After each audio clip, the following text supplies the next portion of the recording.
I want to talk to you a little bit more about our Above and Beyond initiative. About a month and a half ago in a message, I talked to you about our budget. And our budget runs from July to June. And how we fund our budget is through tithes. Everybody say tithes. Okay, that's how we fund our budget. And so a tithe is a reoccurring gift that believers give back to the Lord to glorify Him and to fuel and fund His mission on planet Earth. And His mission has a vehicle called the church. The church is the vehicle by which God is accomplishing His mission of redeeming a people from all peoples. And so once again, that mission is funded through the church by the tithes of God's people. But what we talked about is how our budget is funded through tithes. But also in that, I talked about an Above and Beyond initiative where it is now an offering. An offering goes beyond the tithe, above and beyond. So if you have money kind of elsewhere and kind of lying around, and you're wondering what to do with it, or God's been more than gracious, more than generous to me, then listen, I'm going to generously give back through an offering. And so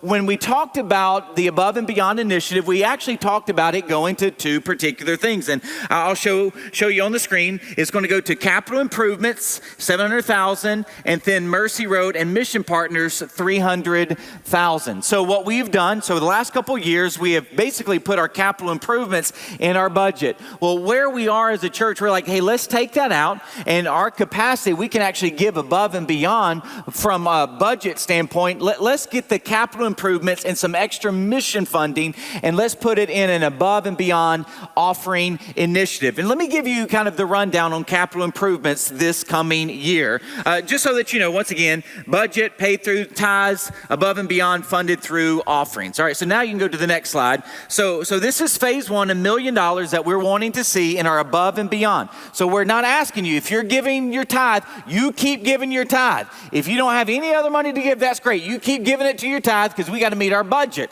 But if you have extra above and beyond you want to give to Above and Beyond, and this is what you would be giving to between October and December. Just notice we put the AC units in the worship building. So because I know in Florida it gets hot, and we would hate to preach on hell without AC, anyways, or we'd hate to do that.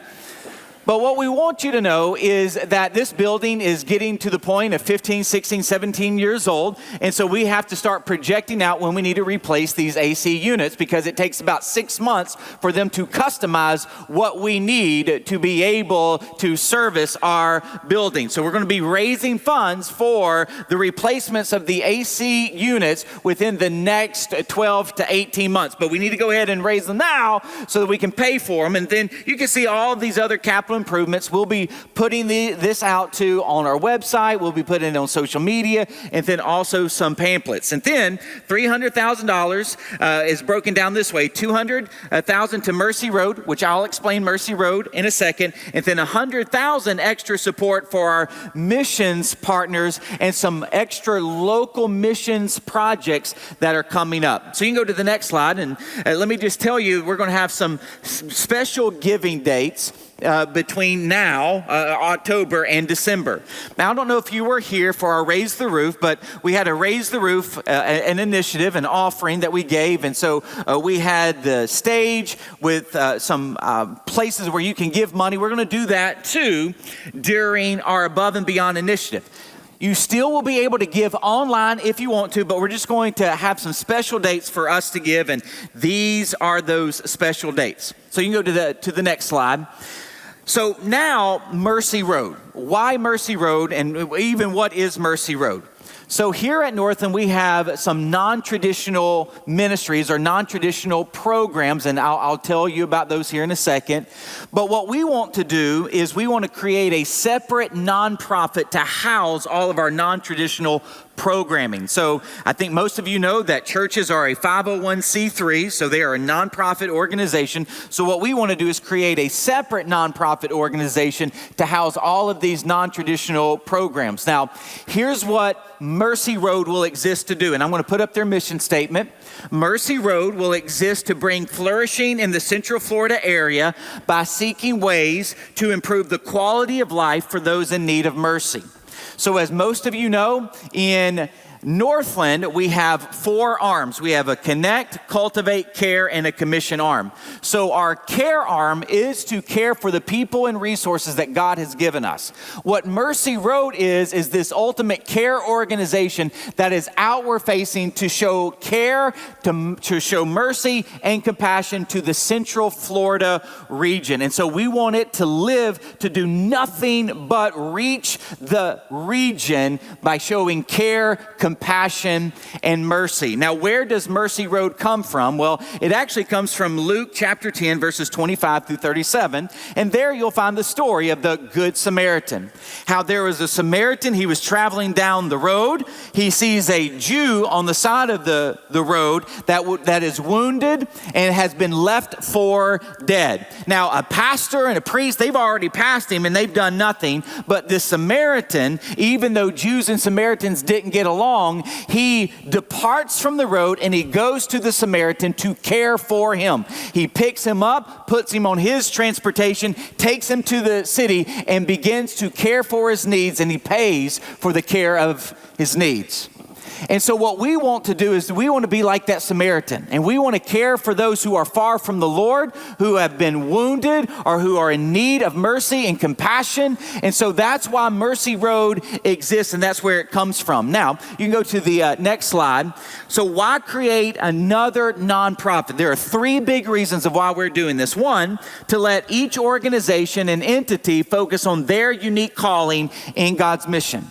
So one of the things that we want to make sure that Northland never loses is the focus on what God has called the church to do. But then we want to create this separate organization that does have a unique, special calling in participating in God's mission through the care of people far from the Lord, through the care of people in our community, and we want them to be laser focused on that. So that's one of the reasons why we're creating a separate nonprofit. The second is we want to open up additional funding to our non-traditional programs and to become more sustainable.